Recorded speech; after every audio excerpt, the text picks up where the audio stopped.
আরে দাঁড়িয়ে আছো কেন? যাও, চলে যাও। আমি তোমার মুক্ত করে দিলাম, তুমি চলে যাও। আমার ফোনে আর কখন টেক্সট, কল, SMS কিচ্ছু যাবে না। তোমার নামটাও আমি উচ্চারণ করবো না। আমি তোমার একদম মুক্তি করে দিলাম, তুমি যাও। তুমি দেশ বিদেশ পৃথিবী ঘুরে দেখো, সব জায়গায় তুমি যাও। তোমার মন যেটা চায় তুমি সেটাই করো। হ্যাঁ হ্যাঁ, আমি বারবার কল দিয়ে জিজ্ঞেস করবো না যে তুমি কি করো, কেমন আছো, শরীর ভালো আছে কিনা, খেয়েছো কি খাও। দেখো, এটা তো স্বাভাবিক বিষয়, এই বিষয়গুলো তুমি মেনে নিতে পারো না, ঠিক আছে? আর অন্যান্য ছেলেদের মতো তো আমি তোমাকে সেভাবে ইমপ্রেসও করতে পারি না। আমার কাছে টাকা পয়সা বা তোমাকে বার্থডে গিফট উপহার দেওয়ার মতো সেই রকম সামর্থ্য আমার নাই যে তোমাকে আইফোন গিফট করব, তোমাকে বাইকে করে ঘোরাবো। আমার সেরকম বাইকটাও নাই। তোমাকে ইমপ্রেস করার যা যা দরকার অত কিছু আমি পারবো না। দেখো, তোমার যদি মনে হয় যে তুমি আমাকে ছাড়া ভালো থাকবে, তো তুমি যাও, তুমি পৃথিবী ঘুরে দেখো, তুমি ভালো থাকার চেষ্টা করো।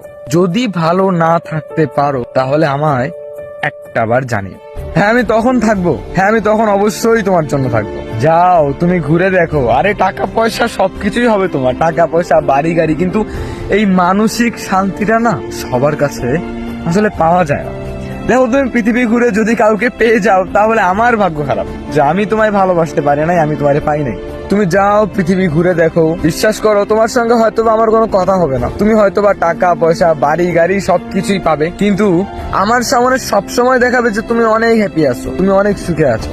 তুমি যখন মনে মনে চিন্তা করবে তখন তুমি চতুর্পাশে তাকিয়ে দেখবে তোমার সবকিছু আছে, কিন্তু মানসিক শান্তিটা নেই। বিশ্বাস করো, তুমি আমার সামনে যতই কিছু করো না কেন, যতই হাসি খুশি ভাবে থাকো, যতই বুঝাও যে তুমি ভালো আছো, আসলে আমি যে তোমায় ভালোবাসি। তোমার চোখ দেখলেই আমি তোমার মনের কথা বুঝতে পারি। তুমি 100 বার বাজি ধরে বলতে পারবো আমার মতো কেউ তোমায় ভালোবাসতে পারবে না। তুমি হয়তো আমার সামনে অভিনয় করতে পারো হাসি খুশি থাকার, কিন্তু সত্যি বলতে আমার মতো কেউ তোমায় ভালোবাসতে পারবে না।